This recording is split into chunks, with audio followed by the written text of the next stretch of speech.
ជំរាបសួរទាំងអស់គ្នាថ្ងៃនេះខ្ញុំចូលរួមចែករំលែកនៅការងារ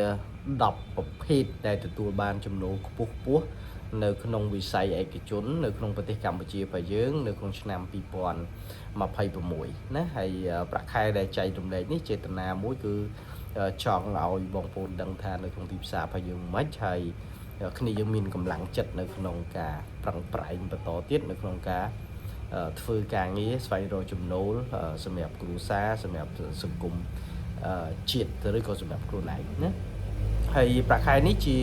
ប្រាក់ខែដែលយើងហៅថាជា rank មានន័យថាជាប្រាក់ខែចិន minimum មានន័យថាប្រាក់ខែកម្រិតទាបហើយនិងកម្រិតខ្ពស់ឬនៅនឹងវាអាចជាប្រាក់ខែមួយដែលយើងអាចនិយាយថាជាមធ្យមភាពណាខ្ញុំវាមានករណីចេះដែរទាំងអស់គ្នាមានករណីខ្លះបុកតំណែងទាំងអស់ហ្នឹងមានអ្នកខ្លះគាត់អាចមានប្រាក់ខែច្រើនជាងនឹងឬក៏តិចជាងនឹងប៉ុន្តែជាមធ្យមមានន័យថាមនុស្សភាគច្រើនដែលកាន់ក្នុងតំណែងដូចគ្នាហ្នឹងគាត់ទទួលបានប្រាក់ខែដូចអ្វីដែលខ្ញុំនឹងរៀបរាប់នៅខាងក្រោមអញ្ចឹងសម្រាប់ការងារទី1ដែលជាការងារដែលមានប្រាក់ខែខ្ពស់សម្រាប់សង្គមយើងគឺទី1ជា CEO ណា CEO នាយកប្រតិបត្តិអ្នកគ្រប់គ្រងទូទៅណា Managing Director យើងច្រើនហៅ GM MD CEO អីហ្នឹងជាទូទៅបើគាត់ធ្វើការនៅក្នុងក្រុមហ៊ុនតូចឬក៏ធំអីថ្នាក់អន្តរជាតិអីជាទូទៅប្រាក់ខែគាត់ពី$5,000ទៅ$20,000ហើយវាអាចមានច្រើនជាងនឹងទៀតប៉ុន្តែបើយើងមើលជាមធ្យមគឺជាទូទៅគឺចន្លោះពី$5,000ទៅ$20,000ណានៅក្នុងមួយខែហើយគាត់អាចមានរបបនេះរបបនោះឲ្យបន្ថែមទៀតចឹងទៅតំណែងទី2អាចជា country manager ឬក៏នៅក្រុមហ៊ុនខ្លះគេហៅ GM អីចឹងទៅណាជា manager ប៉ុន្តែជាកម្រិតកម្ពូលណាជាកម្រិតខ្ពស់បន្ទាប់ពី CEO អីចឹងមកណាអញ្ចឹងពួកគាត់អាចច្រើនតែប្រាក់ខែចន្លោះពី$3,000ទៅ$10,000ណាអាច$3,000ទៅ$10,000ការងារទី3ឬមុខតំណែងទី3គឺពួក IT director ជានាយកផ្នែក IT ខាងផ្នែក AI ណាជា manager ខាងផ្នែក AI software engineer អីហ្នឹងគឺជាទូទៅគាត់អាចបានប្រាក់ខែពី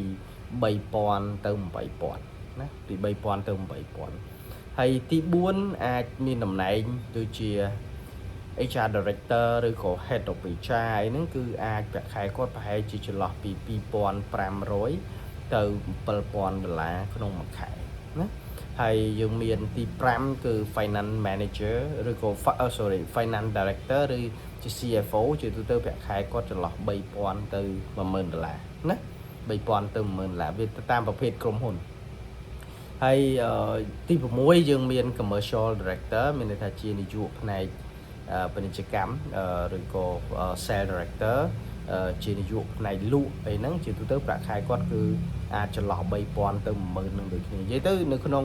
កម្រិតជា C level ជា director level ឬជា C level ហ្នឹងគឺជាទូទៅប្រាក់ខែគាត់ចន្លោះអស់ហ្នឹងណាបាទ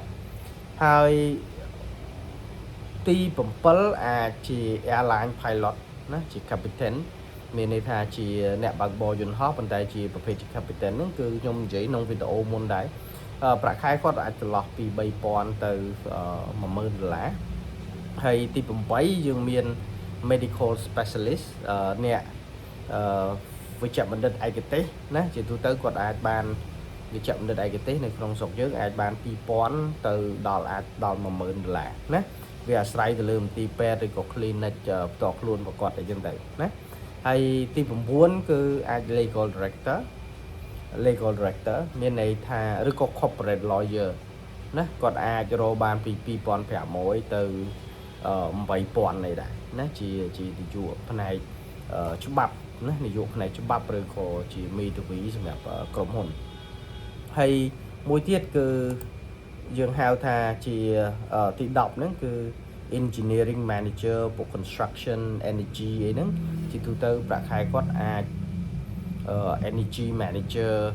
អីហ្នឹងគឺជាទូទៅគឺប្រាក់ខែគាត់អាចពី$2,500ទៅដល់$7,000ដែរណាពីទៅដល់$7,000 ចឹងទាំងអស់នេះជាតំណែងទាំង10ដែលយើងមើលឃើញតែក្នុងទីផ្សាររបស់យើងគឺផ្ដល់ប្រាក់បៀវត្សខ្ពស់មែនតើមានតំណែងមួយចំនួនទៀតប៉ុន្តែដូចខ្ញុំបញ្ជាក់ចឹងពីច្រើនប្រាក់ខែអ្នកដែលបានច្រើនគឺនៅក្នុងកម្រិត C level ណា C level ហ្នឹងជាពួក chief ជា director ជាអីហ្នឹងណាដែលទទួលបានអញ្ចឹងតំណែងទាំងអស់នេះជាតំណែងធំដែលទីមួយវាទាមទារចំណេះដឹងវាទាមទារជំនាញវាទាមទារសមត្ថភាពវាទាមទារកម្រិតភាសាបរទេសទៀតណាកម្រិតភាសាបរទេសទៀត